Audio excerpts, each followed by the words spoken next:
Good happy new year. সবার যেন বছরটা খুব ভালো যায় এবং সবাই আনন্দে কাটায়। আজকে চলে এসেছি চিলি ফিশের রেসিপি নিয়ে। এখানটায় রয়েছে ভেটকি মাছ ম্যারিনেট করা, আদা রসুন পেস্ট করে এবং তার সাথে গোলমরিচ গুঁড়ো দিয়ে একসাথে এবং লেবুর রস দিয়ে এটাকে ম্যারিনেট করে রাখা হয়েছে। আর এটা হলো ক্যাপসিকাম, আর রয়েছে পেঁয়াজ, আর তার সাথে লেবু পাতা। আমার কাছে যেহেতু লেমন গ্রাস নেই, তার বদলে লেবু পাতা দেব।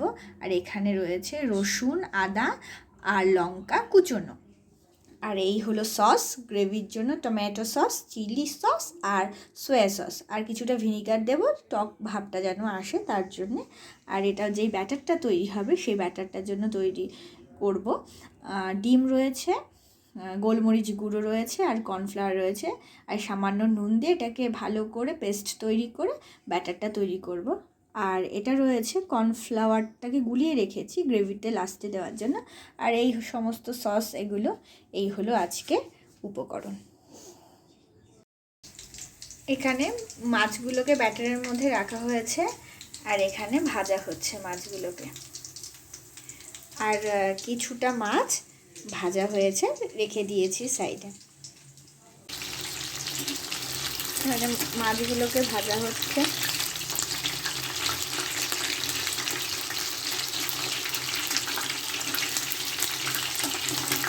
লাল লাল করে ভাজা হবে।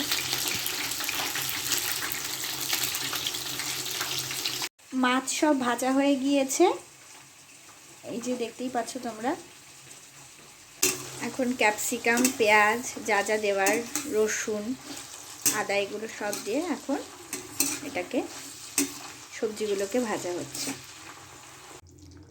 প্রায় শেষের পথে চিলি ফিশ ফুটছে, আর ওই লাস্টে কর্নফ্লাওয়ারটা যেই গুলে রেখেছিলাম সেটা দিয়ে থিকনেসের জন্য ওটা দেওয়া হয়, ওটা দিয়েই নামিয়ে ফেলবো। ডান রান্না।